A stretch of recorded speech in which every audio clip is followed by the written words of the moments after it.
welcome to a live Deprogrammed with Keri Smith. I am your host. This is the show where we attempt to take apart the radical, woke social justice left and try and help better explain it for people and help understand what's going on in the world, the crazy stuff in the world, by better explaining and exposing my old belief system, social justice or woke ideology. Today is Friday, June 21st. I hope you're having a great summer. I'm going to tell you up top, there's a lot of construction happening right outside my window. So they are on a break, but they're going to come back soon. If it gets too loud, we'll figure out what we have to do. But hopefully it's not going to be too loud. I know some people heard the construction on the last episode, and I apologize for that. I didn't know you guys could hear the hammers. Well, welcome. I figured today, instead of doing a very focused topic on one thing, I wanted to there's so much in the news recently that is just very illustrative of all the various ways in which woke ideology goes wrong. Woke ideology is destroying our country, our civilization, our culture, our body politic, if you will, even our churches. And so I wanted to hit a couple different news topics today, sort of do a news roundup of things I was looking at and thinking about. Happy Friday, guys. Oh, I see some familiar faces in the chat. Hey, guys. Super Based is here. Super Based is our little deprogrammed fairy, always giving out memberships to the channel, supporting the channel. Thank you so much. So whoever got those, grab those up. I appreciate it. If you want to support the channel, you can do so here at YouTube, or we have a Patreon, a Locals, and a Subscribe Star. Subscribe Star is probably the best because they're the least censorious. Oh, we have Patreon too. And some of those other places take things down. They censor people whose opinions they don't like.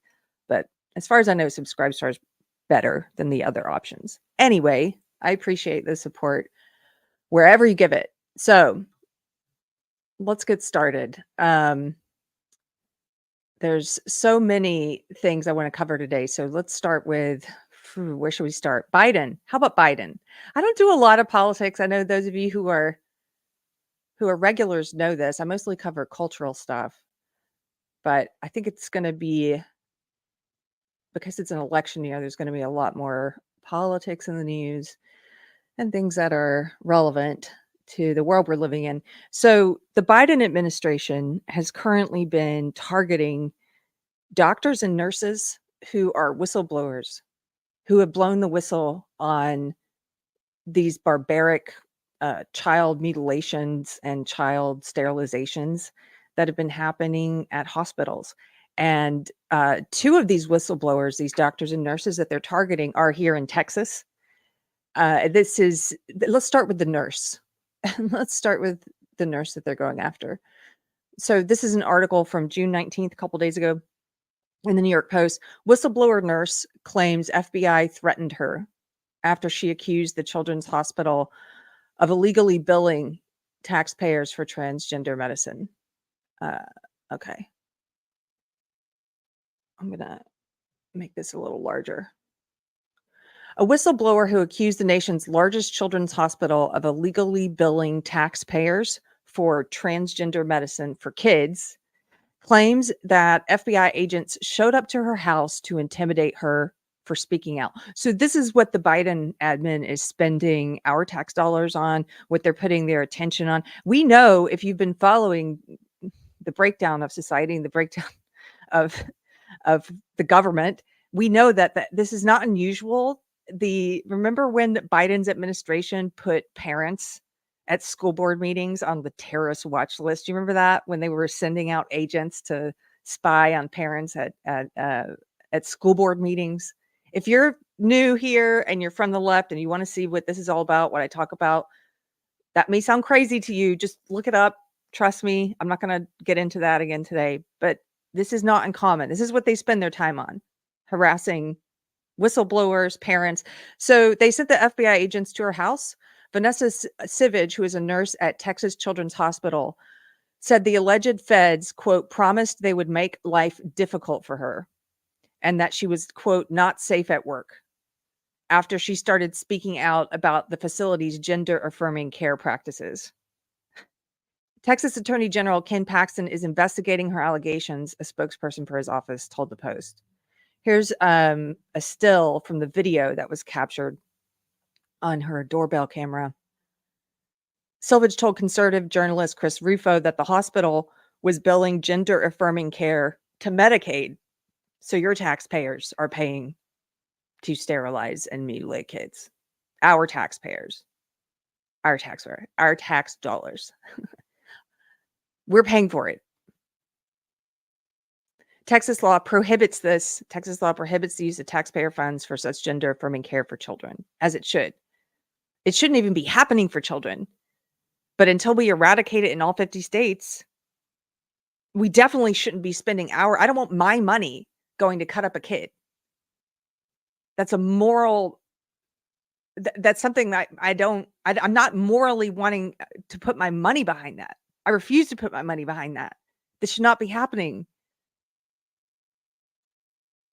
This has been banned in progressive countries like Sweden, Norway, Finland, the UK, all of these progressive countries that are now doing these systematic medical reviews and determining, hey, you know what? We should not be experimenting on children medically by taking their genitals off or giving them puberty blockers that cause sterilization, that cause in some cases in the WPATH files, we saw that some girls were getting cancer, and the doctors themselves were talking about how this was related to possibly the testosterone. So no, our money should not be going for stuff like that for children. Children can't consent to these life-altering medical experiments on their bodies. I'm going to show you this video. This is a tweet from Chris Rufo. He says, "This is where we are now. The Biden administration sent 2 FBI agents to intimidate a nurse who told the truth about the child sex change program at Texas Children's Hospital. The regime is mobilizing to threaten and imprison anyone who opposes, quote, transgender medicine," which is not a thing. It's all experimentation. I did several episodes on the WPATH files. If you're new here, if you're not familiar with the WPATH files, please watch those. I also covered the CAS report, or go and read the reports directly from the source. Go and read Michael Schellenberger and Mia Hughes. You can read the files for yourself. Hello? Hi. I'm looking for Vanessa Sivage. Okay. Yeah. Who are you? Cassie. I'll make some FBI agent. Okay. This is Mr. McBride. Hey, I'm David McBride. Okay. Nice to meet you, sir. Let me It's do a this. very pleasant interaction. You're not in trouble nor is she. Okay. All right. Hi, how are you? She snuck up on you there. You want to see too? Are we interrupting dinner? I'm really sorry. That's all right. What's going on? Let me start at the beginning. So I'm sure you're aware of some of the things that have been going on at your work lately. With regards to Okay, so creepy. If you don't have a doorbell camera, this is why you probably need to get one in 2024. This is one good reason why. Yeah. So can we sit down for a minute? Let me do my song and dance. No, I would have said no. You can talk to me out here because I would know the camera's still going. No, let's stay here. Absolutely not. You cannot come into my house. Quote, "It is evident that the hospital continues to believe it is above the law, not just by concealing the existence of their transgender medicine program from the public, but by stealing from the federal government, which is us, which is the taxpayer. We fund it." 2 weeks later, Rufo reported the men who identified themselves as FBI agents showed up at her door and accused her of breaking federal privacy laws. She's a whistleblower. Quote, "They threatened me," Sivage told Rufo. "They promised they would make life difficult for me if I was trying to protect the leaker. They said I was not safe at work and claimed that someone at my workplace had given my name to the FBI." In her conversation with Rufo, she also alleged that one doctor she worked with took an uncritical approach to providing medical intervention for children who said they wanted transition to another gender. Quote, he's extremely encouraging of their transition and will essentially do whatever he can to make sure that they are happy, at least externally happy, she said. Because I'm absolutely certain they are not internally happy. He's very accommodating. He does whatever they want. Of course he does. They're making bank off of this. They're turning these children who are incapable of consenting into lifelong medical patients. They're making tons of money off of this. And because culture is at such a disgusting place currently, and in the US, we haven't banned this yet, like in many progressive countries, Western countries have. And here, we still have this upside down morality where they're telling us this is a good thing. So these doctors and hospitals that are doing this are still able to ride that wave, that woke social justice wave of, oh, we are good people. This is how we show we're good people. We're supporting trans kids by mutilating them surgically, giving them open, gaping wounds in some cases. We've read those stories on this channel. We read the story about the guy, Lucas, who died from complications, and they would not help. They would not help him once he decided to detransition. So I'm not surprised. Many of these doctors are gleefully experimenting on children. It's sociopathic. It's not only that this should be outlawed.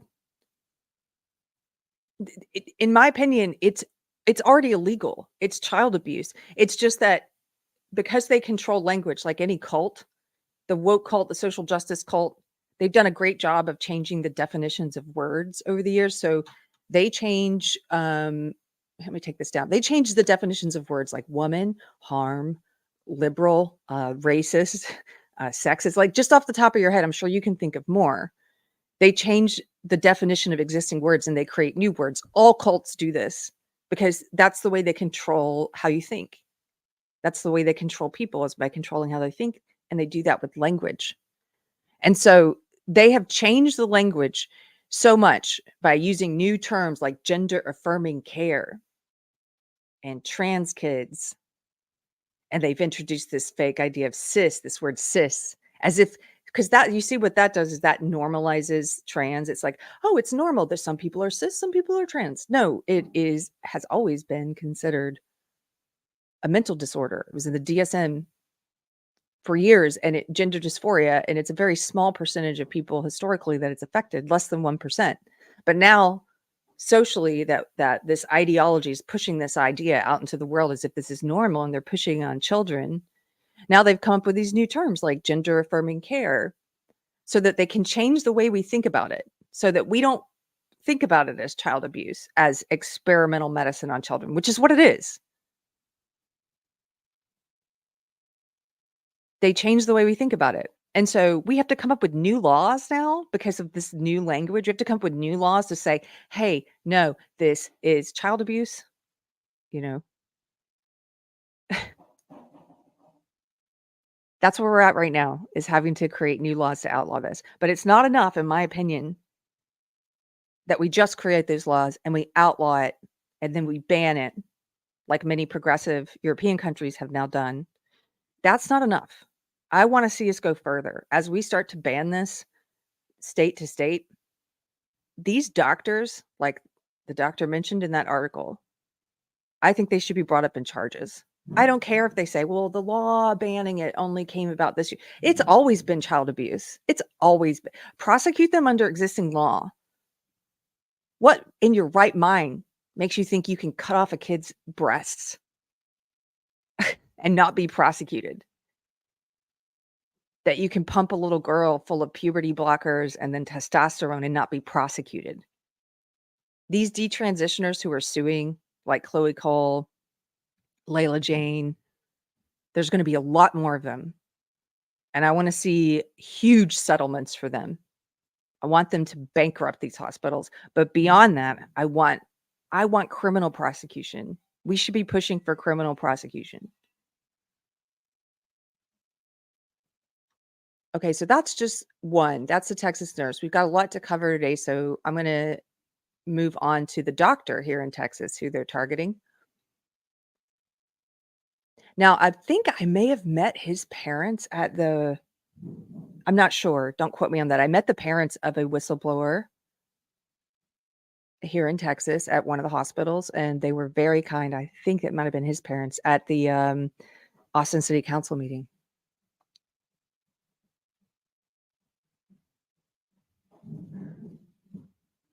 So this is from June 17th, 2024 on the Daily Signal. Texas doctor faces prison for whistleblowing on secret child gender procedures. This is also from just this past week. The Department of Justice is targeting a Texas whistleblower who exposed Texas Children's Hospital secretly performing attempted, quote, gender transition procedures on children, mutilation and sterilization.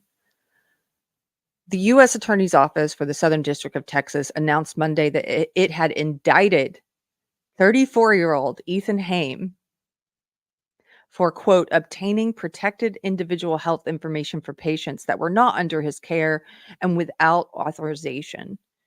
If convicted, he faces up to 10 years in prison and a $250,000 maximum possible fine.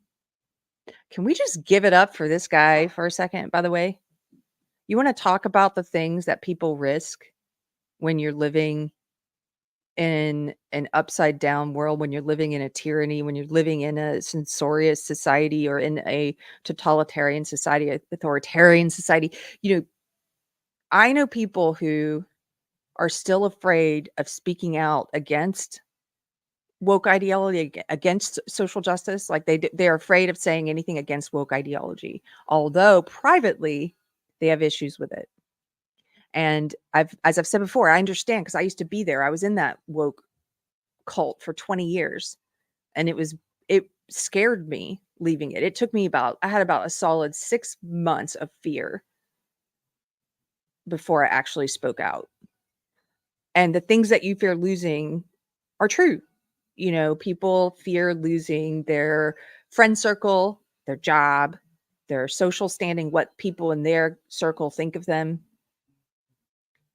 They fear losing their anonymity. I think I said the word right that time. My husband, that word is so hard for me. If my husband's listening, thank you. I think I did it a good job. But they fear losing their privacy. And all these things are true. But this guy put his very liberty on the line. This guy's facing 10 years in prison. Talk about courage. 10 years in prison and $250,000 fine. Hold on one second. Can you guys hear the music outside? So that they're back at work. The guy's working on our porch and balcony. And I don't know if you can hear the music or not, but it's like it's really fun, peppy music.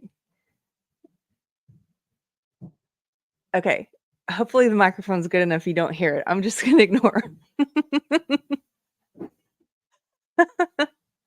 Okay, we'll continue. I'm going to come back to this story. First, I just want to thank you, J.S. Pena, for $1.99. Says late and bros. Thank you for the super chat. Thanks for supporting the channel. Deranged Lunatic DL is here for $1.99. He says gender affirming care is basically satanic. It is. Thank you for using that word. It is satanic. I've gotten a lot more comfortable calling things satanic now. Satanic is the way I've been viewing it is it's an inversion of Christianity. Up is down, down is up, good is bad, bad is good. And what they're doing is destroying children's bodies. And it's crazy because they say they're the ones that are affirming them, validating them, and supporting them. Really? By mutilating them and sterilizing them? It's upside down. No child is born into the wrong body. No child needs to be fixed. If they're an adult and they're still struggling with mental illness, with gender dysphoria, and they're an adult and they choose to do that to themselves, legally, I mean, legally, I think they should be allowed to. I still think there's a lot wrong with how fast they move people into that now. Some of my friends who've undergone that, I know people who went through that back when you had to go through a lot of therapy and try other things first. You really had to exhaust every other option first. But now they just shuffle you in. So there are a lot of young adults regretting it too, because they're getting shuffled in. But it's upside down what they're doing. And especially, to kids, there's no question. It should not be allowed. It is satanic. Thank you for that. EHEF for $20. Thank you for the super chat. It says, we remove animals' parts to prevent reproduction and cause behavioral changes, but doing it to kids has no impact on them. Weird how that works. Yeah, it is weird, isn't it, EHEF? Isn't that weird? A lot of these people who support mutilating kids, they are leftists who've never really thought this through. They're in the cult. They're going along with whatever the cult tells them. I know, because I used to be in that cult. That's what they're doing. And a lot of them, if you look at the Venn diagram of overlapping interests, I guarantee you a lot of them are big animal rights supporters. They're all about animal rights and eating meat is wrong. Some of them are even, vegan and vegetarian, and yet they're like, cutting off a kid's breasts, 13-year-old, sure, do it. Pumping her full of hormones, sure. Thank you for the super chat. Thanks for supporting. I'm just checking the chat to see if you guys said you could hear the music or not. I don't see. You're dancing to the music in your head. No, we cannot hear the music. Okay. Okay, good. They play really great music out there. It's a whole range of stuff when they're working. It's like classic rock. And then there's the Mexican music that's kind of like the circus music. And then there's classic country. And they have a great musical selection outside. Your average patriot nerd. Oh, membership. Another membership fairy here today. Just gifted 5 Deprogrammed memberships. Thank you so much. Thanks for supporting the channel. And then Randy Wallen's here. Evil, just modern day version of Goebbels. Yes, it is. It's just absolute, we're going to experiment. And it is satanic because it's that sort of idea of a do what thou wilt, the Aleister Crowley, satanic. So the only commandment in Satanism is do what thou wilt, your will, what you want to do. That's the only rule. Well, that's not the Hippocratic Oath that doctors take. The Hippocratic Oath says, first, do no harm. Okay, let's get back to this article about this Texas actor. So this is the hero we're talking about. He faces up to 10 years in prison, $250,000 fine. Texas Children's had publicly said in March of 2022 that it would no longer perform attempted gender transition procedures on kids. So they said that in 2022. In May of 2023, this doctor, Haim, provided journalist Christopher Rufo with documents showing that Texas Children's was, quote, lying to the public about the existence of its transgender medicine program, as Haim later revealed in an explosive January 2024 piece. Quote, I worked at the hospital as a surgery resident, and I knew that these interventions did not stop, Haim wrote. 3 days after the announcement, a surgeon implanted a hormone device in a healthy 11-year-old girl for gender dysphoria. But it's so disgusting. Over the next year, the frequency of these procedures increased, and potentially hundreds more children received hormone interventions for gender dysphoria. Now, remember, they like to say that these puberty blockers are what they've told the cult, what they've told the people who are like TikTok woke, like Facebook woke, like street level woke, the ones who haven't read the theory. They're not the ones coming up with, they're not the architects of the ideology. They're the sheep. They're the masses who just are told what to say and they parrot it out. And that's most of the people who are woke are in that group.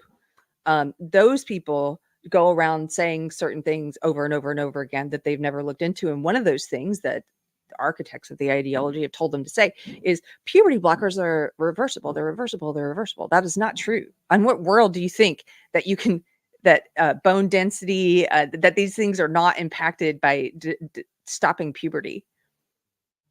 And even the doctors themselves, this is why I said, read the WPATH files, watch the WPATH files. It wasn't just leaked documents between these doctors. It's the WPATH, meaning World Professional Association of Transgender Health. It wasn't just documents. It was also video files. And in those files, you can see the president of WPATH, Marcy Bowers, on camera admitting that 100% of the little boys they give puberty blockers to, little boys in Tanner stage 2, so that's like age 10 or 11, that 100% of those boys never go, they never are able to achieve orgasm in adulthood. They can't sexually perform. It effectively chemically castrates them. She says this on camera. I should say she, because Marcy Bowers is a biological man himself, and I do not respect him. But go watch the video. So they increased these. Texas Children's Hospital, after they said they were going to stop, they not only continued, but they increased these hormonal injections into kids. Meantime, the director of a program that supposedly no longer existed was given the opportunity to speak at the hospital's most prestigious lecture series in January 2023, he continued. I knew that it was my moral responsibility to expose what was happening to these children. Thank you. Thank you to this doctor. Like, it's encouraging to see that there are still people out there in the year 2024 who have a moral foundation, who have a moral foundation of like, this is wrong, this is right, and you're not going to get in my head and stir me up and get me upside down and satanic about what's wrong and right. Haim told the Free Press that before he gave Rufo any of the documents, he made sure that the patient's names and identifying information were redacted. So he got rid of all their identifying information to protect himself from violating HIPAA and to protect the patient's privacy. Look at how cult-like this is. You've got Jill Biden up there, and then behind her, you've got the two guys in the masks. Ugh. Look, and the caption on this: First Lady Jill Biden encourages parents and guardians to vaccinate kids ages 5 to 11 during her visit on November 14th, 2021 at the Texas Children's Hospital in Houston. Why were you vaccinating kids again? But that's another subject. But why? The very next day after Rufo published Haim's then anonymous, at the time, nobody knew who he was at the time.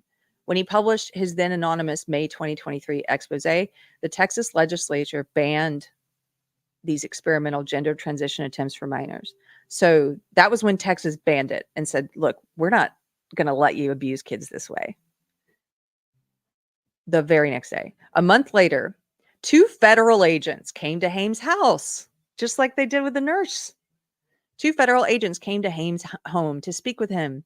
They told him that he was a, quote, potential target of an investigation into federal criminal violations related to medical records. Quote, it was clear to me that this was a political investigation. I refused to submit to an interview without an attorney, he wrote in the City Journal. After this, Haim went public with his story. Quote, to these agents, the prosecutor and their political handlers, I was a criminal because I had told the truth. It didn't matter that we exposed the fact that the largest children's hospital in the world was lying to the public about the existence of a program in which children were manipulated, mutilated, and even sterilized. It didn't matter that the practice that they were lying about had now become illegal. It didn't matter that I had committed no crime because he redacted all their info. He didn't expose anybody's name.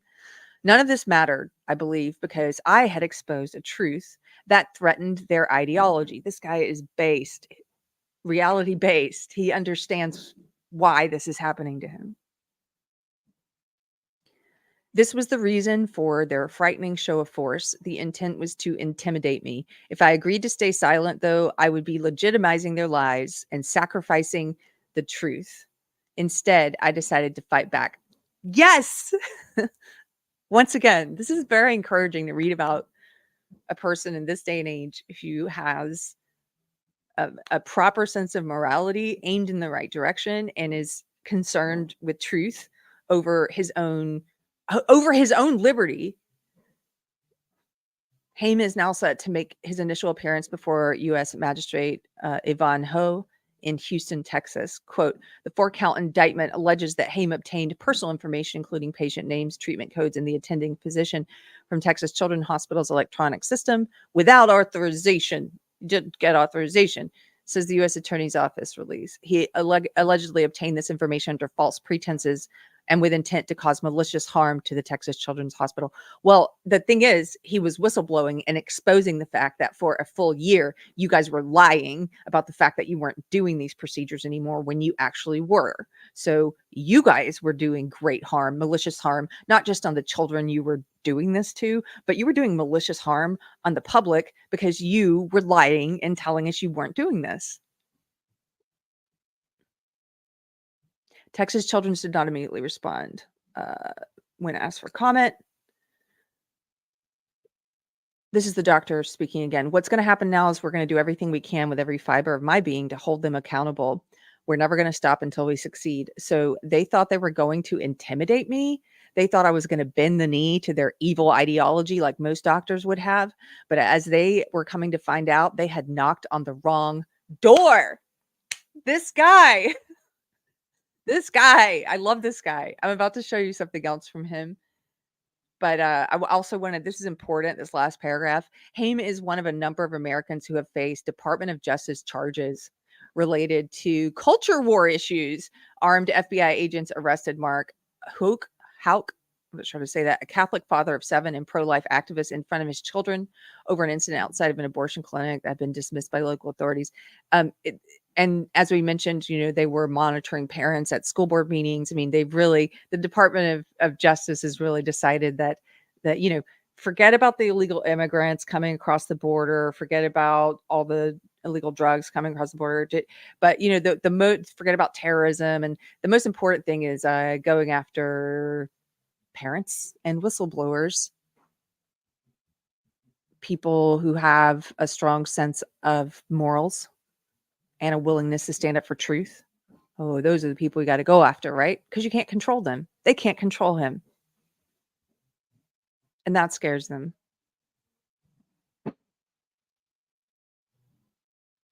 Okay, I've got one more thing on this Texas doctor.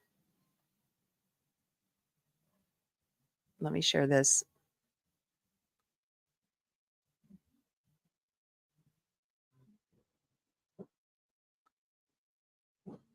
Okay. This is the doctor on X, Ethan Haim, under his real name. You can go and follow him, and you can, send him your support. He's responding to, here we go, Josh Hawley from Missouri. Josh Hawley, who posted this and said, today, Biden's Department of Justice indicted a Texas doctor for blowing the whistle on illegal child sterilization surgeries. This is a gross abuse of the rule of law. Garland and FBI Director Wray need to preserve all documents because we will find out who pushed this and we will haul them in to testify. And then he posted a letter from himself to the Attorney General Garland and Director Wray.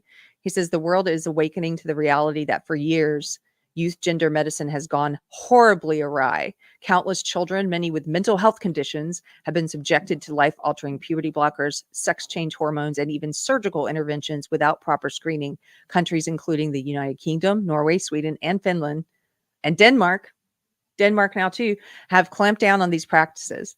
But not you. Instead, you are retaliating against courageous whistleblowers willing to call out this medical malpractice for what it is. In response to public pressure and legal action by the Texas Attorney General, Texas Children's Hospital assured Texas lawmakers that it had stopped performing gender treatments on underage children. But that was a lie, as Dr. Haim established. He did so by adducing redacted records that demonstrated the hospital's abuses, including the sterilization of underage children. At no point did Dr. Haim reveal confidential patient information.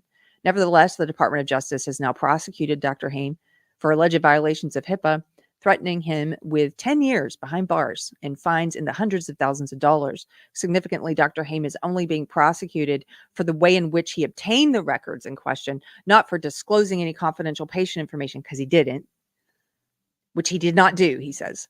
The information uncovered by Dr. Haim, evidence of a hospital lying to lawmakers and lying to the public about an issue of significant public concern, is critically important for responsible governance. And yet you are attempting to squelch it. These are the feds attempting to squelch that.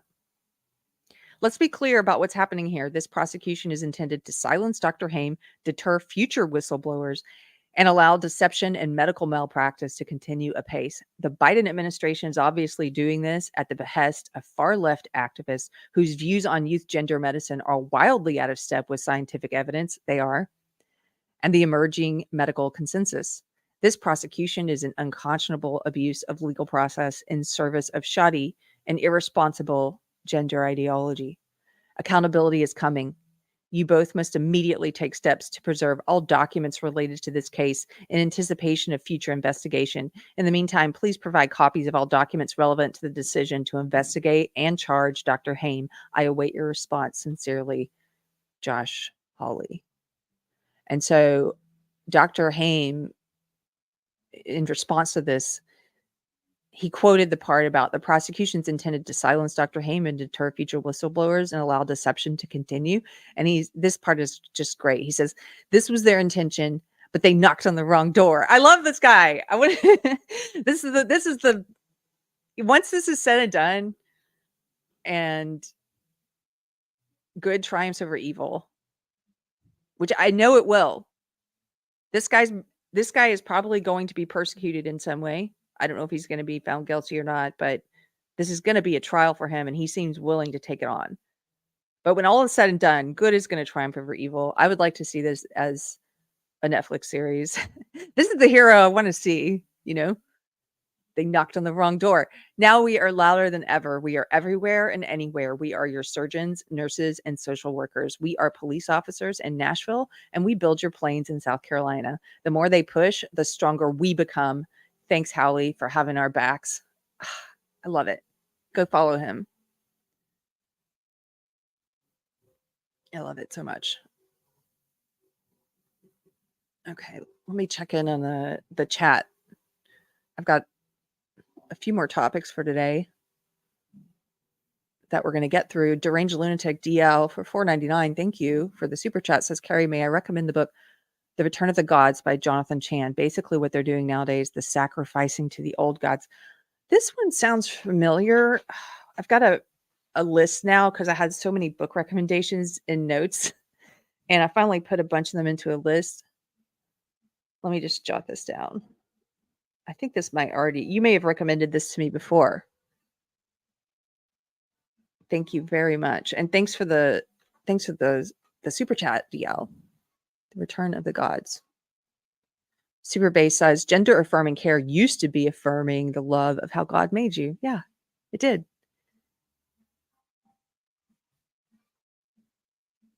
Hey, Yarn Chicken.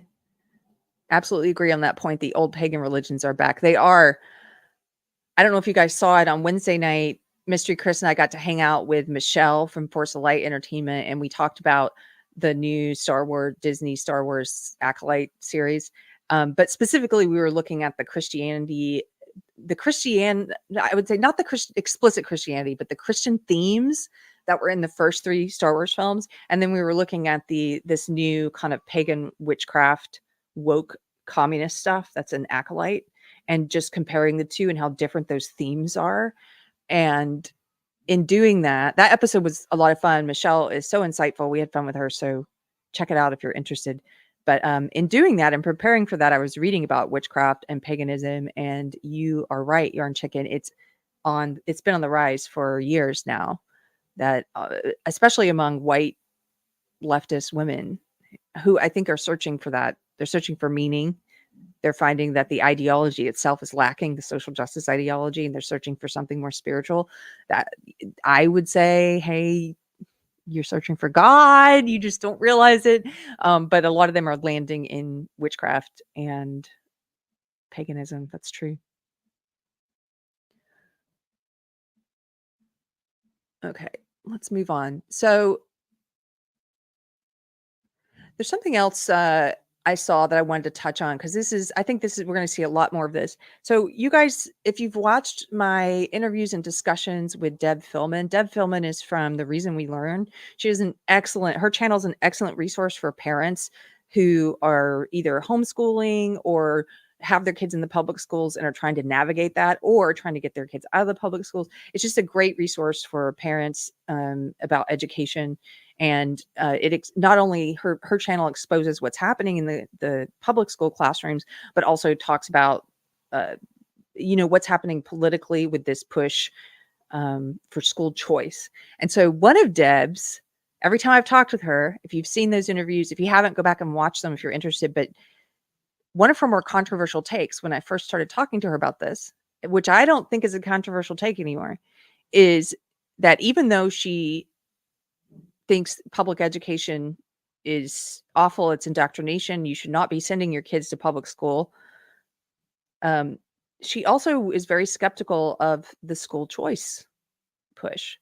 And I had her explain that to me in an interview, because I was thinking, wait a minute, I thought school choice is like opening up more options. And the way she described it, where I finally was understanding her point of view, was that she said, Keri, you're basically just shuffling things around. I'm paraphrasing. These are not her words, but the essence of what she was saying is, you're still having the government take taxpayer dollars and give it to you for education. And so they're saying, okay, but I'm going to give it to you as parents for education. You can use it towards, a private school or towards a homeschool. And she said, that's going to come attached with government regulations. So they're going to use this. They're going to use school choice to bring federal regulations, more federal oversight into homeschooling itself and into private schools, so that they can turn those woke into woke indoctrination factories as well. So they can punish parents who are not pushing what they want the parents to push in homeschooling. And that just kind of set me for a loop thinking about that, because until that point I had been thinking, think school choice sounds like a good idea. It's the best we have right now. And she helped me to think about it in a completely different way. And I encourage you to go check out her channel, Reason We Learn, where she can tell you in depth her thoughts about this and what she thinks we should do instead. But she basically thinks, as parents, if you have kids that you're trying to get out of the public school system, you have to find a way to educate them through homeschool or private schooling that you're willing to pay for, instead of taking federal funds. She doesn't believe in federal funds being a part of it. Java Soccer Nut says that's what James Lindsay was saying too. Yes. James Lindsay and Deb Philman have both pointed this out, that it's like this Trojan horse school choice, because the government's going to try and come in and then have federal oversight into what you're doing in your homeschool. AH says defund the Department of Education. Absolutely defund it. So this next topic is about homeschooling, and I saw some of these attacks are already starting to happen. Now, this is it's funny because Corey DeAngelis is one of the people who supports school choice as being a good idea, and I saw him talking about this intrusion into, oh, wait a minute, that's the wrong one. Hold on. This intrusion into homeschooling. Hold on, I'm going to change this.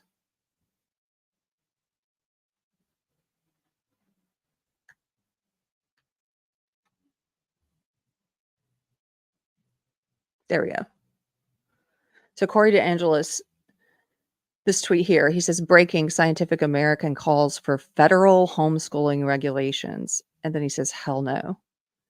Well, how are you going to stop them though? I'm not saying that to be sarcastic. I'm genuinely wondering if we can, or if you think you can. I mean, how would you stop them if they're giving you federal taxpayer dollars? They're going to demand, aren't they going to demand to have a right to know what you're teaching? Aren't they going to attach things? Aren't they going to come with strings attached? Federal money, school choice, and now we want to know what you're doing in your homeschool. So this from Scientific America. This is from Scientific America, June 17th. Homeschooling needs more oversight. Humans are causing the evolution of animals, and Voyager 1 is back to gathering data. Okay. Top stories, homeschool rules. In 2019, nearly 3% of U.S. children, that's 1.5 million, were being homeschooled, according to the National Center for Education Statistics. The number has been growing in recent decades, and the true number is likely much higher, especially since more kids started homeschooling during the COVID pandemic. Yeah, during the COVID pandemic, a lot of parents learned the crazy stuff that was happening in their kids' classrooms in public government schools because they had cameras. They were doing school from Zoom. And so they were learning about all this woke BS, all of this critical race theory and queer theory in their kids' schools. And so a lot of them decided at that time, we're not going back to that. We're going to start to homeschool instead. So it continues why this matters. Homeschooled children have gone on to win national spelling bees, and famed Hungarian mathematician Paul Erdos was homeschooled by his mathematician mother. But most states don't require the same assessment of homeschooled kids that are required for their public school peers. Parents are not required to have an education themselves to direct instruction. And in most states, no one checks to see that children are receiving an education at all. In the worst cases, homeschooling can hide abuse. And then they say, what can be done? Homeschooling should be subject to some basic federal mandates. Hello, it's the government. We're here to help you. It's the government. We're here to make sure you're doing this right. Should be subject to some basic federal mandates, write the editors of Scientific American in the June issue. Homeschool parents should be required to undergo a background check, the same as K through 12 teachers. Do you see that part right there? A background check to be able to raise your kids the way you want to teach them what you want to. They're your kids. This is a mind virus that we have, that a lot of people my age, our generation, we grew up with this idea of like government intrusion into our personal liberties, into our individual rights, that this is normal. It's not normal. It's totalitarian. They have no right. If you're still thinking about it the way I used to think about it, if you were coming from the left, what if you thought about it in a different way, which is it's your individual right to teach your kid the way you want to teach them, to teach them what, that it's not up to the government to come in and say, you're not doing it right. Why would you trust the federal government to do that? How is it in the domain of the federal government, education at all? The federal government is supposed to be concerned with securing our borders, keeping us out of national debt. I mean, they're failing on the things they're actually supposed to be doing. They're trying to play mom and dad. They're trying to take over the domain of family. They're trying to take over the domain of church. They're trying to play God. They're trying to play, the deity that we worship. That's not their job. Homeschooling should be subject to basic federal mandates. Homeschool parents should be required to undergo a federal background check, the same as K through 12 teachers. Additionally, homeschool instructors could be required to submit documents every year to the local school district or a state agency to show that their children are learning.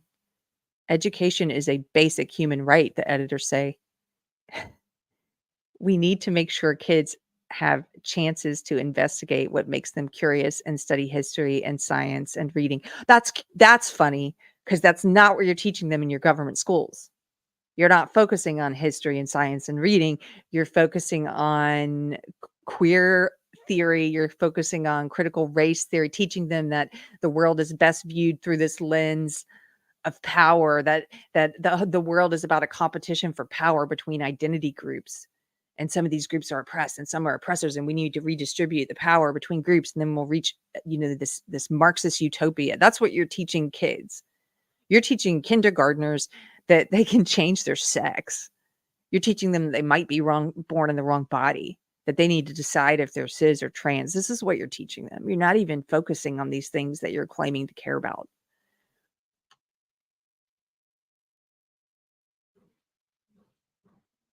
So I just saw that, and it's good. There's going to be more of this, especially if some of the states, like there's a big push here in Texas for school choice. And if some states, if we succeed in that, it's going to come with strings attached. And it might end up corrupting all of homeschooling, all of private schooling, so that the federal government gets its talons in all of it. That's what people like Deb Feldman, that's what people like Deb Feldman and James Lindsay are afraid of happening. Since we're on this topic of homeschooling, I wanted to show you something else. I go to the Reddit Texas board once in a while to see what people are saying. And they're very censorious there. You can't post a conservative opinion or a libertarian opinion or a classical liberal opinion. If you don't post woke, you get banned. They take your comments down. Ask me how I know. It's a very unequal application of the rules. You can't say anything in disagreement. So it's a total echo chamber there. And the Texas board is full of, it's like the rest of Reddit, it's full of woke people. And they regularly, whenever this topic of school choice comes up or homeschooling, you will see these people.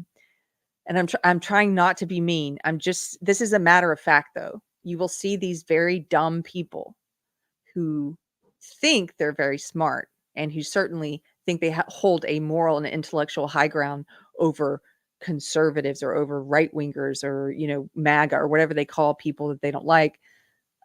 They feign this intellectual superiority, and it's very clear by their posts that they're pretty stupid, and not just stupid. They don't, they're ignorant. They're ignorant and they're stupid. They're both. They don't know a lot, which you can fix that. But you can't really fix the stupid part.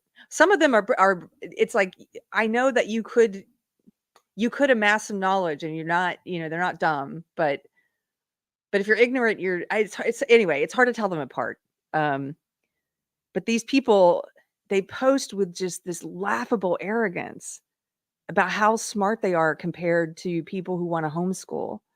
And they post as if it's a given, because it is in their religious cult, in the woke cult. I used to be in that cult. They post as if it is a given that the government has your best interest at heart and that government schooling does the best job.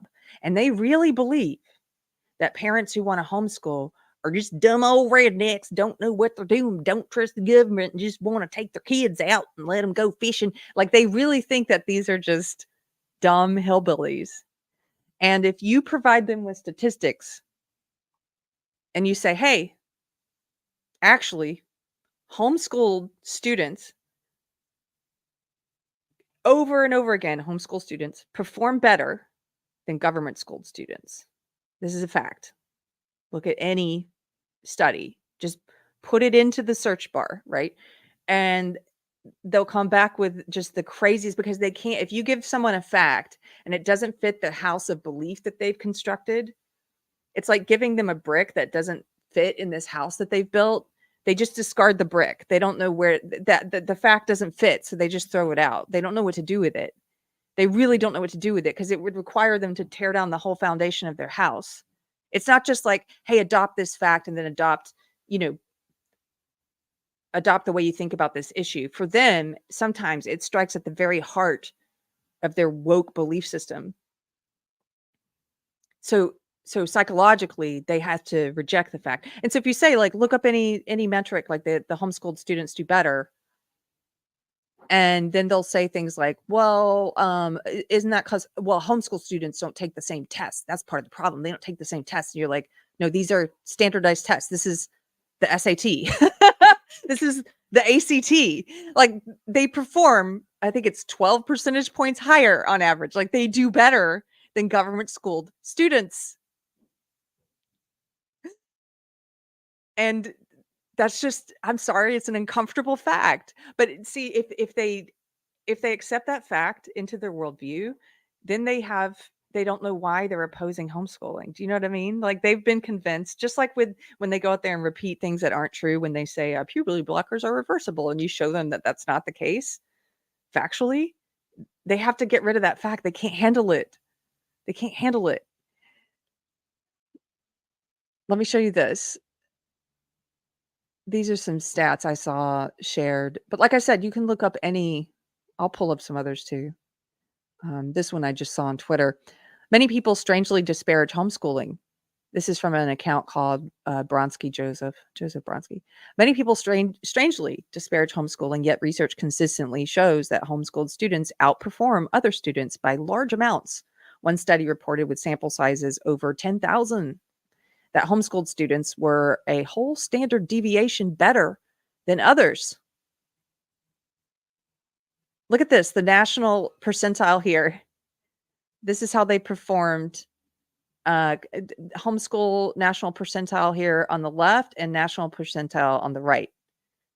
And then you can see all these different categories: reading, language, math, science, social studies, core, and composite. The homeschooled students are performing in the 80th percentile, between the 84th percentile and the 89th percentile in all of these subjects, and the national average being 50 in all of those. I've got a better one to show you. Let me just pull this up.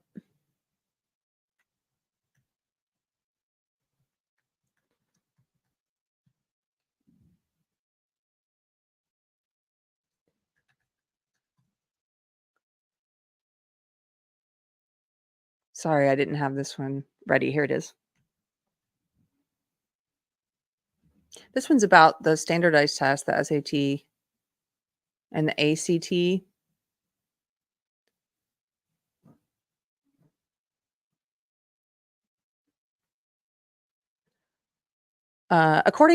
This is from 2023 statistics issued by the National Home Education Research Institute.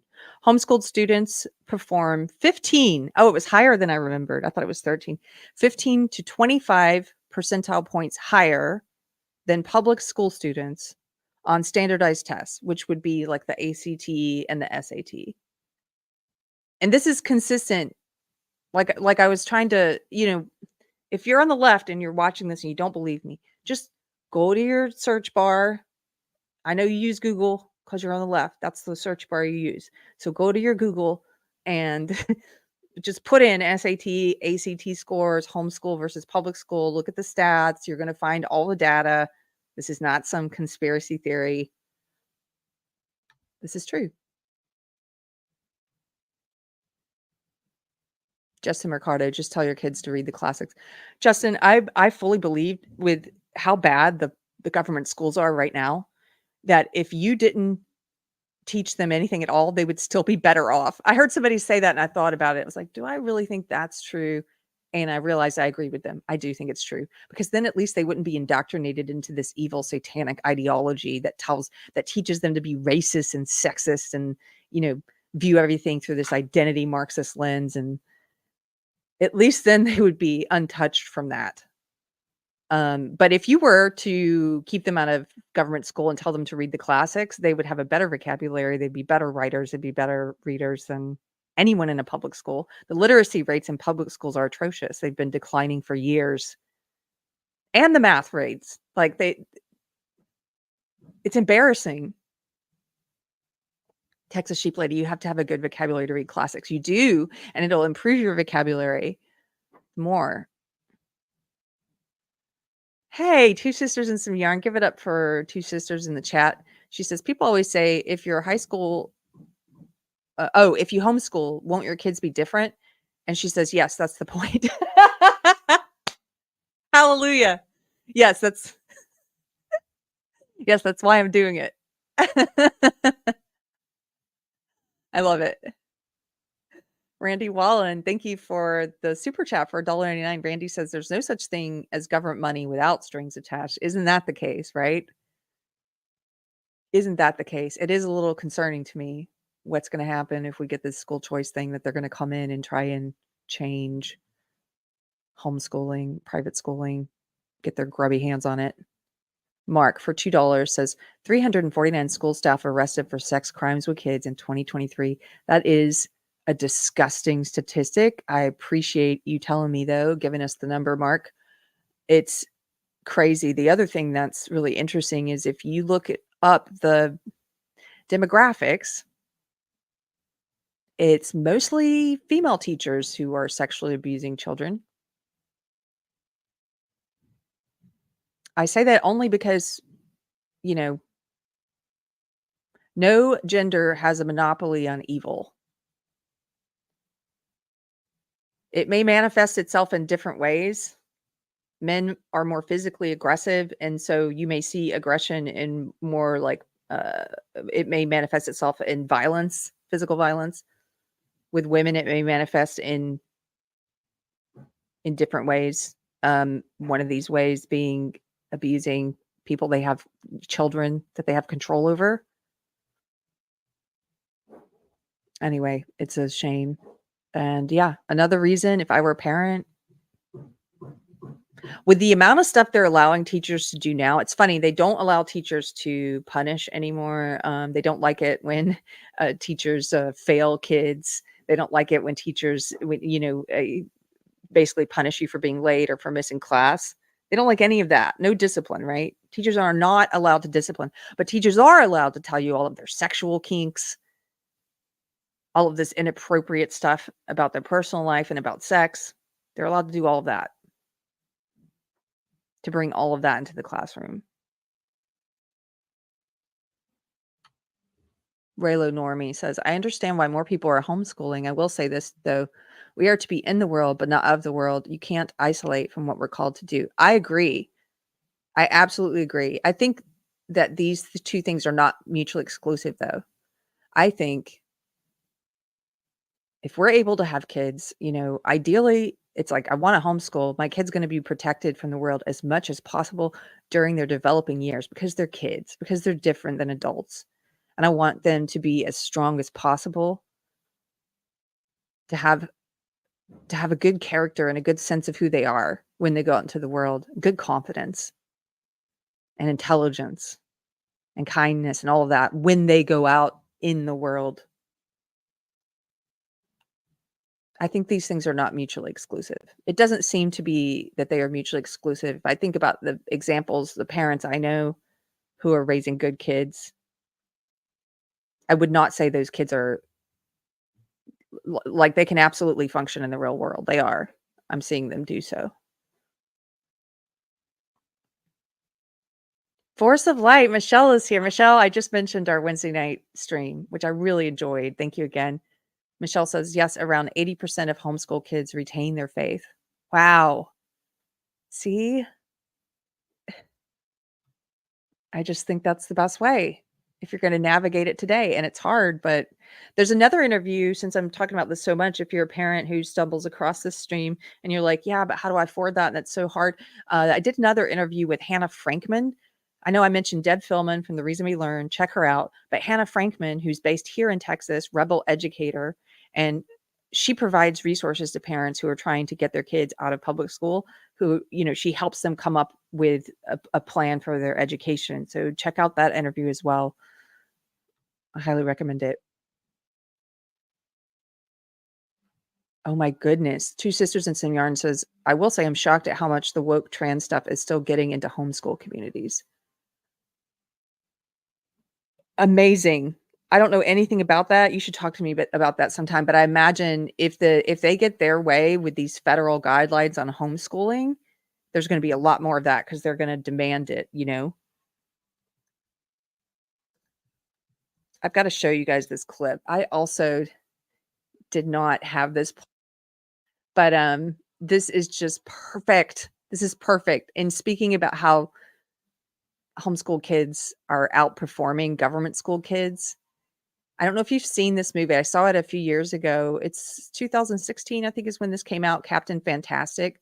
And there's this great scene in this movie where his sister is concerned because he and his late wife, they were homeschooling all of their kids. And she's concerned that his kids are not learning and that they're not being socialized. And so this is him responding to his sister, and just watch it. This is just great. So can we play Xbox afterwards? One game. Go. Yes. Thank you. Yeah, try.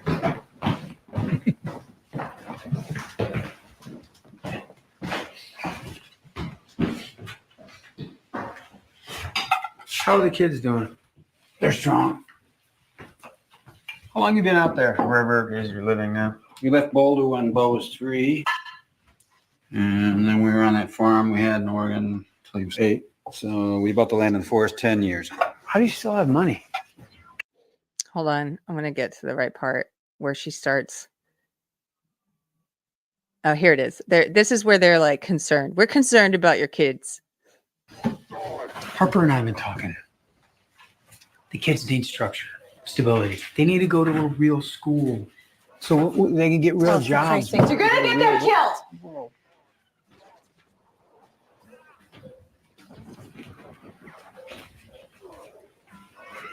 Sorry, but your kids are without a mother now. I don't think you have any idea what you're doing to them. I'm saving their lives. That's what I'm doing. You sound so ridiculous. Is knowing how to set a broken bone or how to treat a severe burn ridiculous? Knowing how to navigate by the stars in total darkness, that's ridiculous. How to identify edible plants, how to make clothes from animal skins, how to survive in the forest with nothing but a knife, that's ridiculous to you? Jesus. They have the cardiovascular and muscular endurance levels of elite Who athletes. cares? They're children. They need to go to school. They need to learn about the world. This is the funny part because she's saying what all these leftists who believe in government schooling say, which is like they need to go to government school. That's where they'll learn about things. Justin, Jackson, would you please come down here for a second?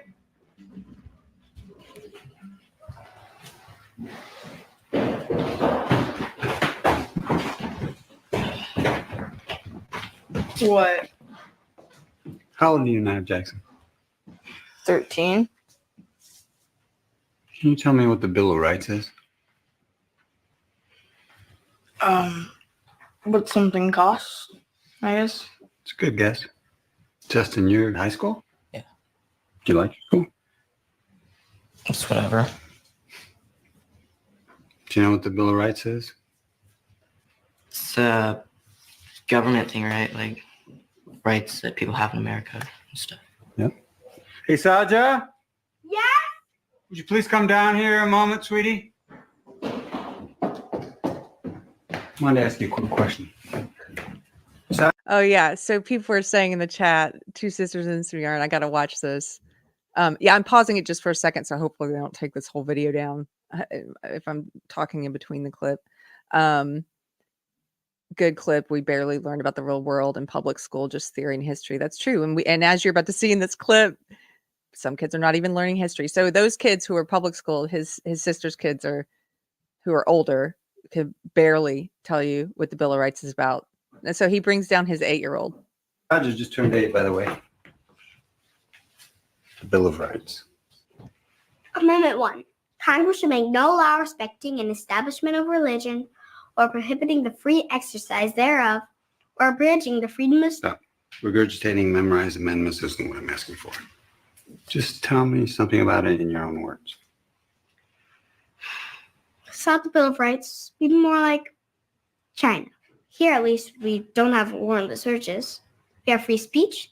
Citizens are protected from cruel and unusual punishments. That's Are enough. protected... Wait a minute.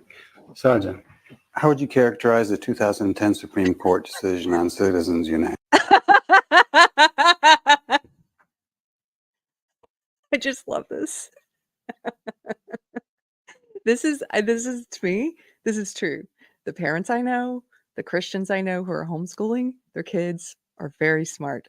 There was a high schooler who I got to mentor and help with her senior project recently, and her vocabulary is impressive. I had to look up some of the words she was using. Like, very smart. These kids that I know anyway are well prepared and will put to shame any government schooled student.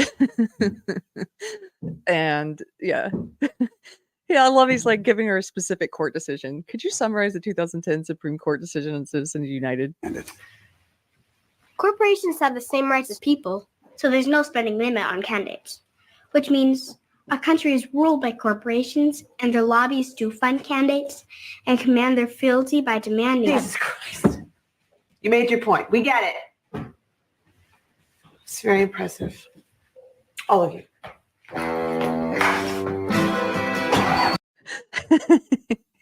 I love it. She turns to her 2 kids. She's like, it's very impressive. All of you. My kids as well. You all did a great job. You all get a trophy. You all did great. Sorry. That just cracked me up. Yes, yes, John.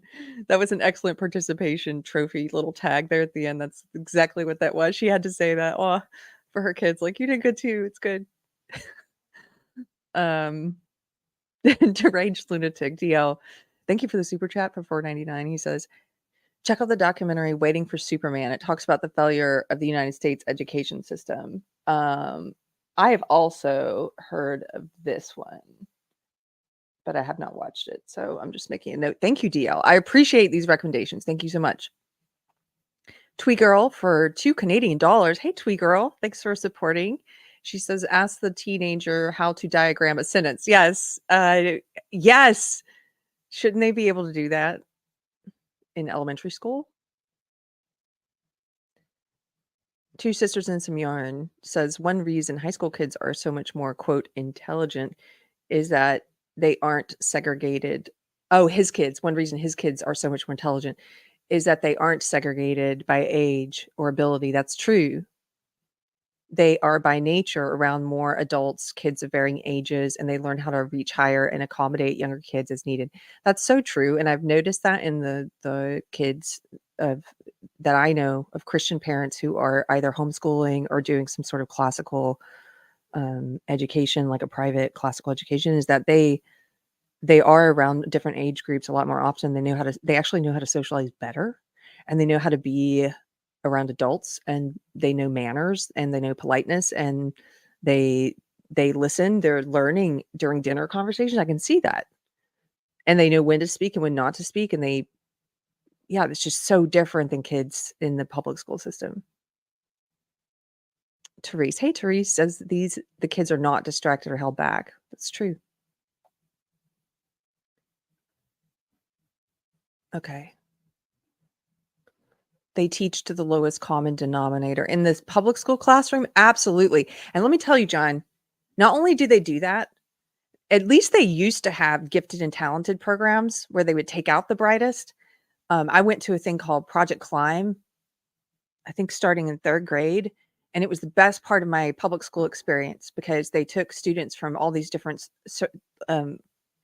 schools in the county and then bust them all for this special class, Project Climb, that we got to have. They are eradicating these gifted and talented programs now because they consider them to be, guess what? Why do you think they're doing that in the woke ideology and the social justice ideology? They say it's unfair. They say it's unfair, that it's discriminatory. They say it's sexist. They say it's racist. They say all the things they always say. But what they're doing is they're punishing meritocracy. They're punishing kids who are actually bright and talented and gifted. They're getting rid of the gifted and talented programs, and they're changing them. In some cases, they're keeping the skeleton of the gifted and talented program, like Project Climb, and they're keeping sometimes even the name, and then they're changing it into something for special needs kids, which I'm not saying we shouldn't have stuff for special needs kids. We should. But to get to axe the gifted and talented kids programs in public schools and replace it just with that, it's like, wow, like you're really showing what you value. The lowest common denominator. Yes, intelligent privilege, John. That's what I would call it. They Harrison Bergeron, the short story by Kurt Vonnegut. I know I've mentioned this a lot in the past, but it's been a while since I mentioned it. You can read this story online. It's a short story. It's not a full book. The whole thing's online. It's a great story. It's a dystopian future where the government has decided, in order to make everyone equal, it's very woke, it's very social justice. It's crazy, right? That in order to make everyone equal, they're going to handicap people based on whatever their privilege is. So in this short story, for example, ballerina dance, like the ballerinas who are good dancers have weights added to their legs. So when they're performing in the ballet with the fat, terrible dancers, that they're all equally bad because they've got these heavy weights on their legs, so they can't jump as high. And if you're intelligent, they put a device that sends an alarm through your ears, like an alarm bell in your ears constantly to disturb your thoughts so that you can't think, so that everyone is equal. We're all equally at the bottom. For handsome and attractive people, they wear bags over their heads. So you can't see that they're handsome or attractive because that's unfair. That's pretty privilege, right? You got to read this story. It's so, it'll be, the first time I read it years ago was when I first started leaving woke, actually. It gave me goosebumps because it's this world that we're heading towards right now. Okay, so that's homeschooling. I also wanted to cover what I assume these are products of government school who are doing this next news story coming up. You may have seen this video going around, but some climate change activists, environmental activists, very serious business, decided to deface Stonehenge in order to make a point. So it's not just museums and classic works of art, priceless works of art from the masters. It's not just art museums that they're targeting now. This is video, if you haven't seen it, of them vandalizing the prehistoric Stonehenge monument built 5,000 years ago.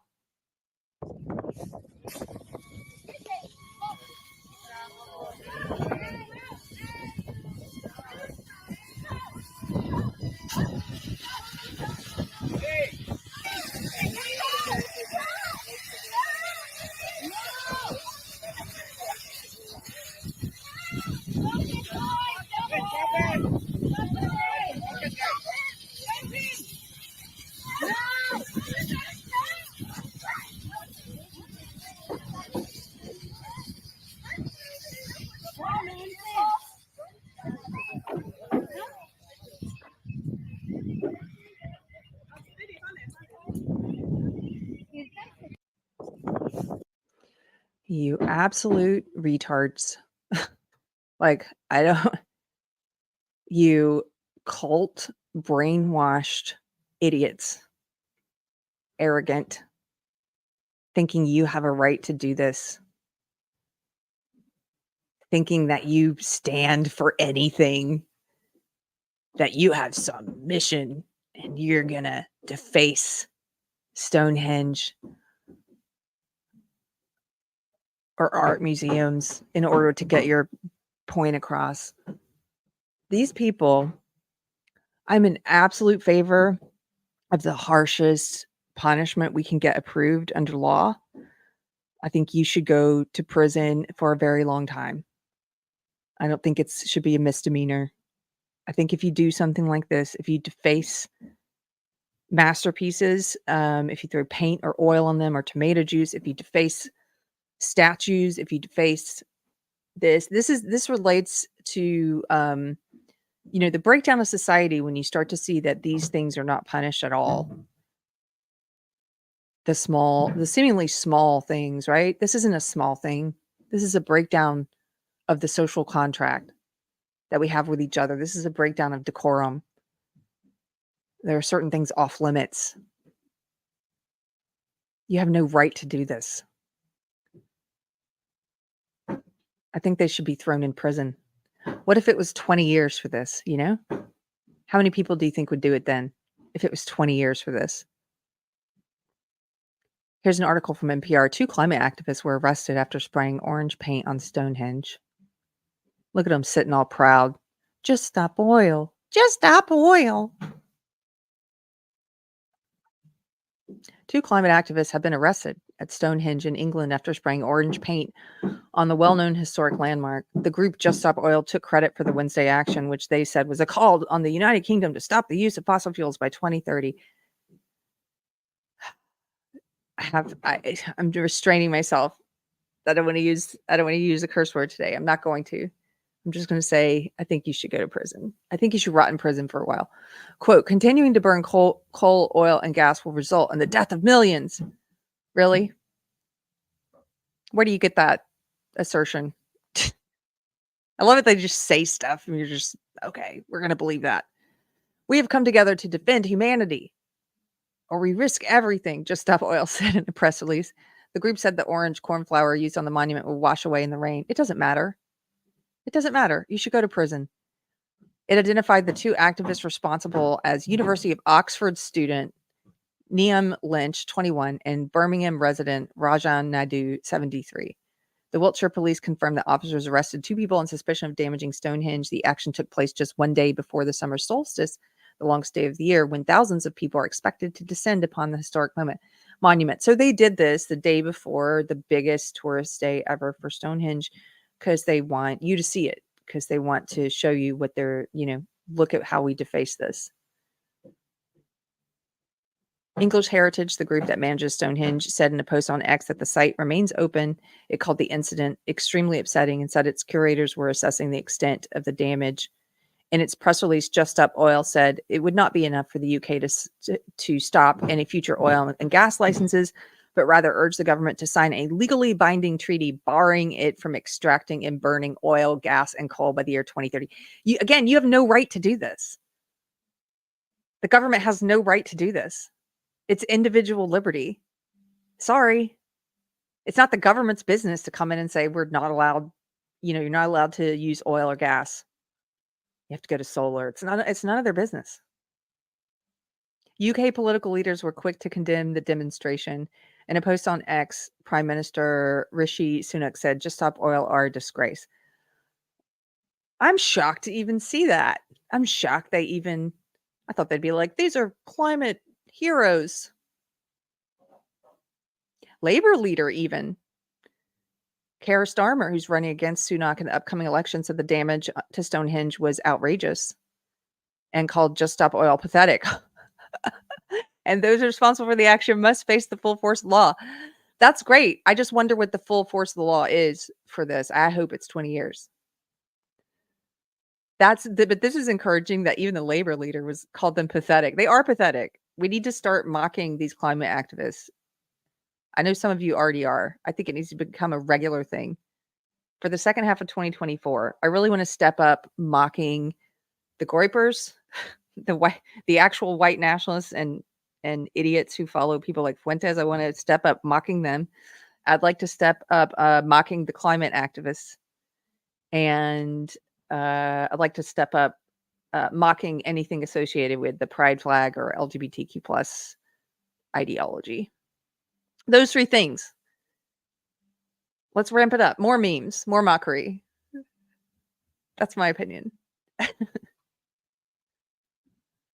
I've got one final news topic I wanted to cover today. And this one is a really sad one, actually. I don't cover these stories a lot, although I see a lot of stories like this from all over the country where someone has been raped, brutalized, or murdered by an illegal immigrant. And I don't cover them a lot because they are very sad. And also because I don't want to just... I'm aware sometimes that people will also cherry pick stories like this.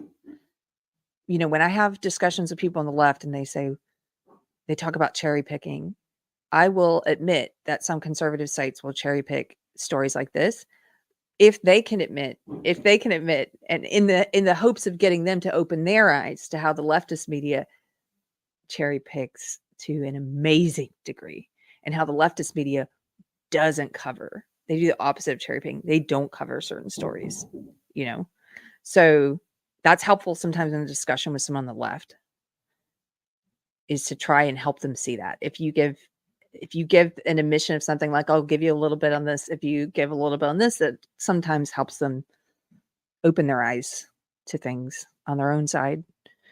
But like I said, I don't usually cover these stories. I do see them quite frequently. This one just really bothered me, but maybe because it was Texas. It's a 12-year-old girl in Houston.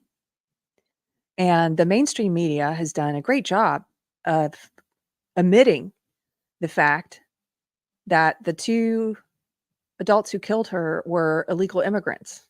In fact, we're going to look at an AP News report about it where they don't mention that at all. That's a purposeful omission. That's a purposeful omission of fact to try and keep the readership in the dark. you're violating your role as a journalist when you do that. You're trying to craft a narrative by leaving certain things out. And this girl deserves better than that, for you to try and obscure the truth. So first I'm going to show you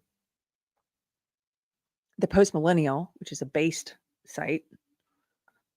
And they cover the facts.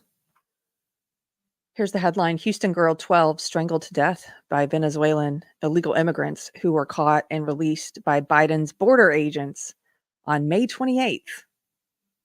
The other in March. And then the subheading here: Johan Jose Rangel Martinez, 21, crossed the border into El Paso in March, and Franklin Jose Pena Ramos, 26, crossed on May 28th. They were arrested on capital murder charges over the killing of 12-year-old Jocelyn Nungary. And there's a still from a video of the two of them. And this is the 12-year-old girl from Houston on the right.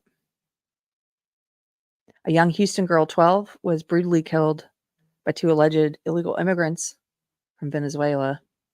She died by strangulation, and her body was found dumped in a creek earlier this week, police said. Martinez, 21, and Ramos, 26, have been arrested on capital murder charges over the killing of 12-year-old Jocelyn Nungary, according to the Houston Police Department. When pressed about reports that the two suspects are Venezuelan nationals, police declined to comment and said their legal status is still under review as of Thursday. Department of Homeland Security sources told the New York Post that Ramos illegally entered the U.S. on May 28th. It's so recent. Through El Paso. There's so many people coming through El Paso, Texas.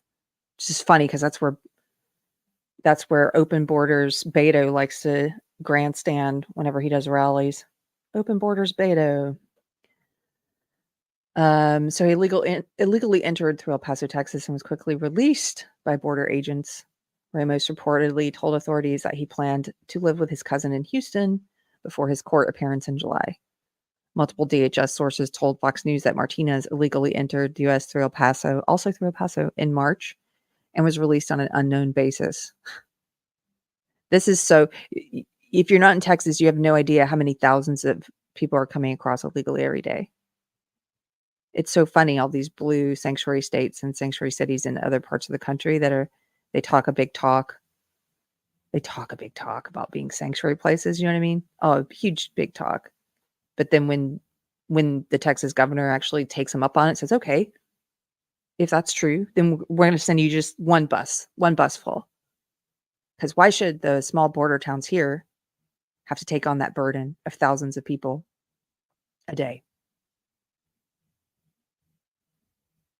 And they get all upset.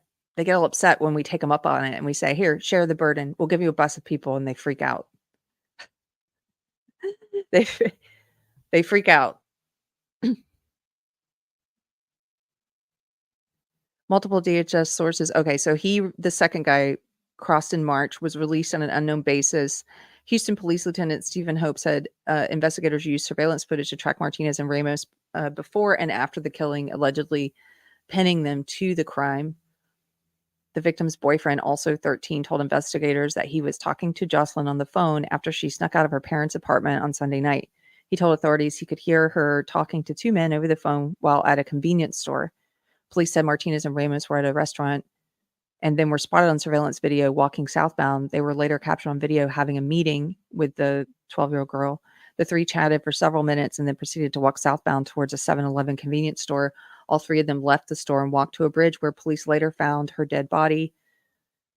The two suspects left the bridge and walked to their apartment complex, leaving the victim's body behind.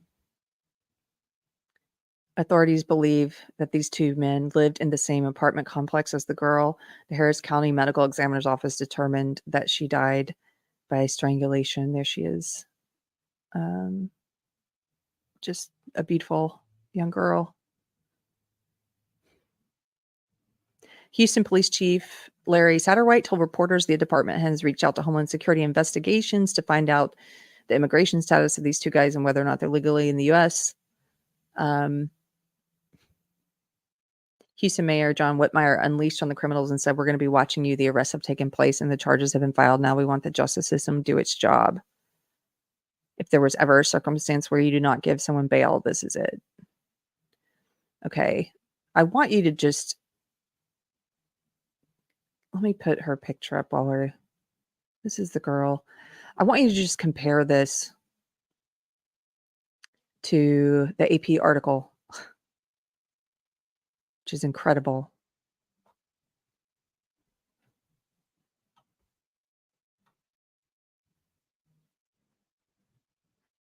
Can you guys see that? So this is a tweet from Oilfield, it's hard for me to say that word, Oilfield Rando. I don't know who he is, but he was in my feed. I might follow him. I follow a lot of people. He says they did it. They actually did it. Zero mention of their quite recent illegal immigration into the U.S. anywhere in the article. Amazing. And he's talking about the Associated Press and their news article here. 2 men arrested in strangulation of 12-year-old Houston girl whose body was found in a creek. And so if you go to this news article, we'll see what he's talking about. Here's the headline: 2 men arrested in strangulation of 12-year-old Houston girl whose body was found in a creek. 2 men were seen on surveillance footage with a 12-year-old girl before her body was found in a Houston creek earlier this week. They were arrested Thursday in her death, police said. And then it has their names: Johan Martinez, 21, Franklin Ramos, 26. Each face a charge of capital murder in the killing of Jocelyn Nungary, police said. The medical examiner has determined that her cause of death was strangulation. It was unclear if the 2 suspects had attorneys yet to speak on their behalf. Their names were not listed in jail or court records as of Thursday afternoon. Jocelyn's body was found in the shallow water of a creek early Monday morning. Police have said that she sneaked out of her nearby home the night before. Police said that surveillance footage showed the men meeting up with Jocelyn before walking to a convenience store with her. The 3 then walked to the bridge together where Jocelyn was killed, police say. It is not known yet if Jocelyn knew the men who were roommates, police said. Police said the results of a sexual assault exam on the victim are pending. Police on Tuesday had released photos from the surveillance footage of the 2 men who were called persons of interest at that time. So what's this? Is it kind of odd that it's just completely missing from this article whatsoever? The immigration status of these persons of interest, these guys who've been arrested. We're reaching that point. I know James Lindsay's been talking about this a lot lately. They're trying to push this new sort of a critical immigration theory. You're starting to see a lot of the language. It's trickling down the way it does from the academics who come up with the architects of this belief system, and then it filters down to the activists who push it, and then it gets down to the TikTok level woke people who repeat it. And they're starting to talk a lot about immigration, and they're doing so in using all the same woke words, the same lexicon. And it's just very concerning, I think, about what's going to happen. As I mentioned in one of the other news pieces we were covering today, I mean, the federal government's job is to secure our borders. That's their job. And instead, Biden has his hands in, supporting mutilating surgeries for kids, gender affirming care, right? Sending the feds to try and intimidate whistleblowers, doctors and nurses who've reported on this. He's got his hands in education. They think they have a right to tell parents how and what to teach when they're homeschooling. They think that they need to have their hands in that. Why don't you do your job? You had one job. You know that quote? You had one job. Why don't you do it? Randy Wallen for $10. Thank you, Randy. He says, years ago, warnings that unfettered immigration from societies that have no regard for the law, morality, or the status of women would lead to these kinds of results. Well, here we are, consequences. Yes, and I can imagine, Randy, you're exactly right. And I can imagine that years ago, if you've been a conservative for a long time, unlike me, who I don't know what I am now. Some people call me conservative. Some people call me a classical liberal. Let's just say awake. I'm just awake. I'm sure it's kind of frustrating that you guys were sounding the alarm on this years and years ago. You were the canary that no one on my side was listening to, being in the woke left at the time. We couldn't hear it. The people in that cult can't hear it. They can't hear facts.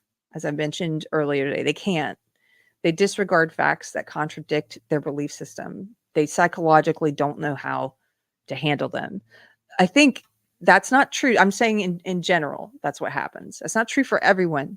And there are people who, when there are enough of these facts, when there are enough of them that are contradicting the belief system, if they are a person who values internal like integrity, if they get to a point where they can't stand the cognitive dissonance anymore within themselves, they will go through that breakdown of their belief system like I did. They will raise their entire belief system to the ground. And there are many people in the chat, I know this, many of you who've also left woke, who've left social justice, and you know what I'm talking about. Because it really is your whole system of belief. It's like leaving a cult. All of it gets torn down, and then you have to start slowly, brick by brick, figuring out what you believe about the world without this cult, this tribe telling you what to think. You have to start evaluating each individual issue by itself. Frying Pants, thank you for the super chat, Frying Pants. Good to see you for $10. Frying Pants says, Keri, I just learned from a reporter that the AP itself has a lot of control over how stories are covered through their guidelines on words, terms, phrases, and language. I was shocked. Yes. Thank you for the super chat. I've been aware of this for a while now. I think I've covered it a few times, not at any length though. But you're right. The AP itself has been taken over by woke years ago, and they push all these new guidelines, like for example, on pronouns. Even the AP is responsible for if a guy murders and rapes women and goes to prison and then decides that he wants to be called she, the AP is responsible for insisting that this murderer be called the incorrect pronoun, because we got to respect him, right? Got to respect this murderer and rapist. But there are other words as well, as you're mentioning. They are behind a lot of pushing a lot of, when I said woke ideology, social justice ideology, like any cult, they're very concerned with controlling language. So when I was in that cult, they teach you all these new phrases. You're constantly learning, oh, this phrase is now offensive. You can't use this phrase anymore. Now we're going to use this phrase. And here's why. And they're constantly updating the language. And then they go out and try to push it and make it the norm. And so, for example, let's talk about illegal immigration. The AP is responsible for pushing guidelines that say, no, you need to call them undocumented Americans. Undocumented. And I don't know if you ever go to Google and you look up the frequency, the usage of terms, you can do this. You can look up and see how often was a term used online, like in publications and stuff, by year. And you will see the years at which they were successful at pushing these things on the masses. How did they do that? Well, I was part of when I was in it, I was in a woke group. I was in lots of woke groups, social justice groups around race and sex and sexuality and all the different identity groups, right? One of the groups I was in for women, in the women part of social justice, was called WAM. It was Women Action in the Media. I was on the board of that group. We, as activists, we were doing our due diligence in our job. We did letter writing campaigns to journalists and to the AP where we were telling them to change certain words, use unhoused instead of homeless, use undocumented American instead of illegal immigrant, and, use gender affirming care instead of castration or mastectomy. They have, it's Orwellian. It's Orwellian. And once the activists influence the journalists themselves are activists now. They are the activist class.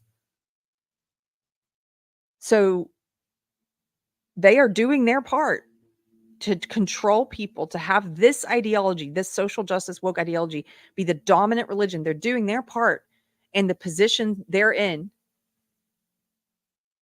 Some people are in entertainment, some are in the education, some are in politics, some are in journalism. And the ones in journalism push it through control of language. It's subtle. If you just start to change the words and think about what they're doing, because when they change those words psychologically, they're changing the way you think about things. If you think of someone as an undocumented American instead of an illegal immigrant. It's like you're halfway there. You're already thinking of them as an American. It's like, oh, they're just undocumented. They're just undocumented.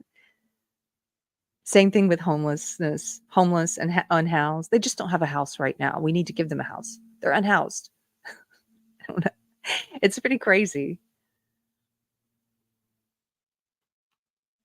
Thank you for that super chat. Christy says, I don't participate in groupthink or indoctrination. Good for you, honey. Keep doing it. And it's so funny, isn't it, Christy, that when you start thinking for yourself and you start trying to evaluate, which takes a long time, what you think about each individual issue and make sure you're saying things you believe to be true. When you start trying to do that, the people who are still in that woke cult will call you brainwashed. And it's like, dude, I'm out here actually taking a lot of time trying to figure out what I think about something and how to say it. And you're just repeating talking points. It's so funny. And when you get into conversations with them and you find out how shallow their depth of knowledge is on the issue, they don't know very much at all. I think that's why they're sometimes so boastful and they have that fake intellectual superiority, because they want to like scare you off from the conversation right out the gate, like as if they know so much. And then you start talking to them if you're not afraid of that. And you realize, oh man, you don't know anything, but you're very confident about your opinion. Christy, God gave me the gift of discernment. I am unprogrammable. LOL. I love that. Housing impaired. Give it up for Robert Lowry, one of our mods in the chat. Hey, Robert. Housing impaired. That's coming next, Robert. It'll be something like it'll be something where they change it. I have to think of the right word. It'll be a term where in the word itself that they try to use, it's implied that we need to give them a house, that somebody else needs to give them a house. House oppressed, house stolen. I don't know. Something like that. Ethically deficient. I'm not a liar. I'm just ethically deficient. Do you guys remember, right? Like the day that the Trump verdict came out recently? Remember that? We talked about that briefly. That there was also a social justice. There was a journalist had done a paper, an essay, a news item about how we should start using, what was it? Justice impaired instead of a felon. Justice impacted. That's it. Justice impacted is the new social justice phrase, because to say someone is a felon it's a negative term, and it's you don't want to put that bigotry on them. We have to say that they're justice impacted. So Trump, that's so funny because it happened to come out the day of Trump's guilty verdict. So Trump is justice impacted. It's what he is. House wanting. Yes, thank you, Frank. It's justice impacted. It's so silly. John, they hate private property. They do. This is their ultimate goal. Their ultimate goal, one of their ultimate goals is, but one of them is to eliminate private property. And they have to convince us, the masses, they think of us as all as farm animals. They have to convince us to fight against our own best interests. And they're doing that with a lot of the woke left. You saw people during the COVID years who were out there fighting against individual liberty and against individual rights, against their own ability to decide if they were going to wear a mask or take a shot. Like they were out there saying, I shouldn't have the choice, which is crazy. I don't care which choice you make, but you should want to be able to have the choice. But they're out there like, take our choice away. They're fighting against it. And they're eventually going to get a lot of people on the left to fight against our private property rights. Look at the climate change activists we covered today. When I was in Germany with my husband, this was very apparent to me because they call themselves the last generation there. So arrogant. We're the last generation, the climate change activists there.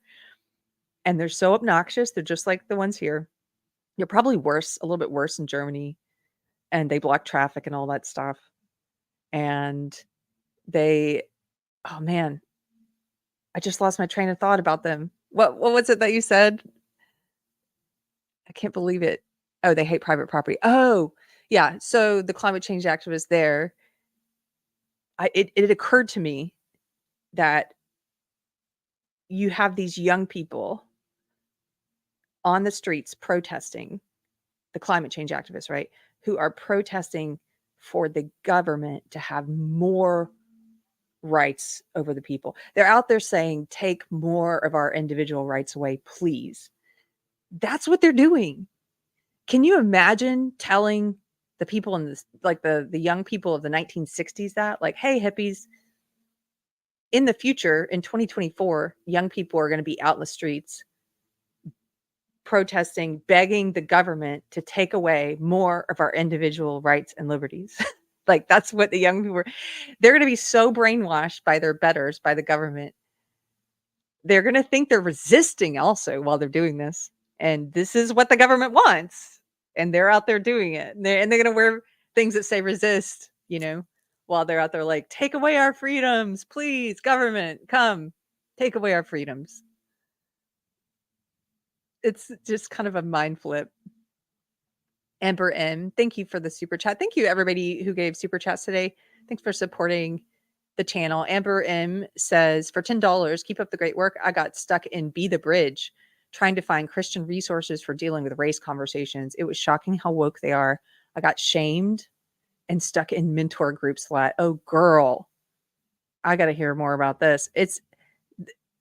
There are so many of these woke groups in churches now. Thank goodness my church is not. My elders are very awake to this belief system, but this belief system like creeps in, it creeps in under the guise of tolerance, and it's all the things it's not actually. Isn't that funny? It's about ending racism, but it's race. It's the opposite of everything it says it is. It creeps into a lot of churches. Well, good for you for getting out of it. And thank you for the super chat. Yes, resist on their face diapers. Texas Sheep Lady. That was one of the funniest things. I remember I posted in the height of the COVID years. I found a mask that somebody was selling on Amazon, and it was it was a mask that had a black power fist on it, of like the women's feminist fist, the black power fist, and it said resist, and this woman's wearing it over her face. Resist. It's just the irony. Then they don't even see it. It's hilarious. Resist on a face mask. It's like wearing handcuffs that say resist, lock yourself up, resist. It's so dumb, but they don't get it. Somebody else I saw said, oh, Christy says, govern me harder, daddy activists. Yes, that's them. Squat in pieces, text me harder, daddy government. That's totally them. These young people out there today. Government, take away our rights, please. That's what they're asking for. They've done this successfully. So how long is it going to take for them to have young people out there saying we shouldn't be able to own property at all? I don't think it's that far down the road. That's one of their goals. That's their 2030, their whole World Economic Forum plan. They don't want us to have private property. They're going to have the young people out there arguing, saying private property is racist and sexist and discriminatory and it's privileged and you shouldn't be able to own it. Just like they'd get rid of gifted and talented programs at school. Why? Oh, it's racist and sexist, discriminatory. It's an end to meritocracy. It's an end to anybody being able to own anything or earn anything with their labor, with their talent. You should not be able to do that. It's unfair. We all have to be equal in the rubble, in the pig shit. That's what they want. Controllable. And there'll be people out there, resentful people out there with signs saying, put an end to private property. That's coming.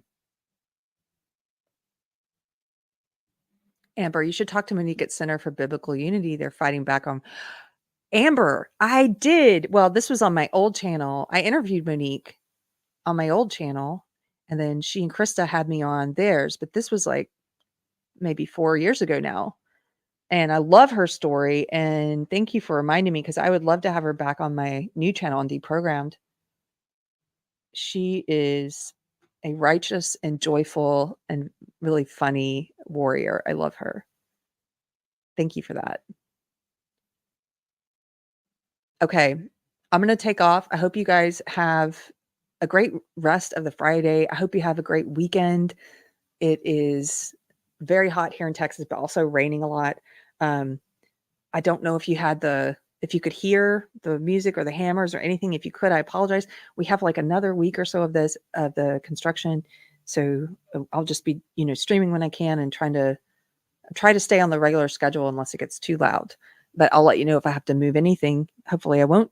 I'm very excited about this house. Just on a personal note, since we're done, I'll just say on a personal note, I'm very excited about all the work being done. We have a professional crew doing the exterior because that was beyond our ability. We cannot and should not do that ourselves. And we're incredibly blessed with this crew, and they're working their butt off. And they've been getting everything done so fast. They removed the rotted porch. You could see up in the top where the raccoons had nested, and you could see like the raccoons had like 2 bedrooms and a bathroom. This is really gross. Like, it was just disgusting. And so no raccoons. I think they're out. I think they're gone.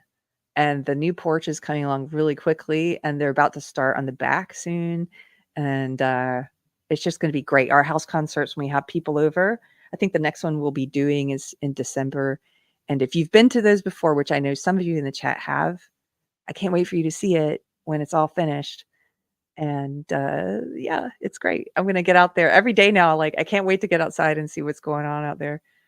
And okay, I'm going to take off. Michael Collier, thank you for the super chat for $4.99. I appreciate you, dude. Thanks for supporting Deprogram. I think I got everybody right. Okay. Yeah, they are squatter raccoons. They are they're about to be the unhoused raccoons, squat and pee. Free Ricky.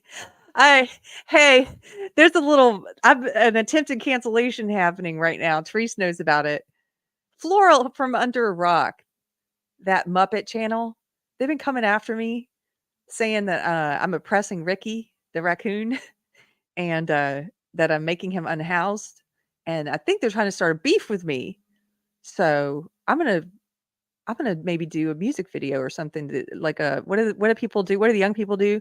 They drop a diss track. They're really funny. Go check out their channel, actually. Thank you for that. Okay, guys, take care. I'll see you on Monday. Be well.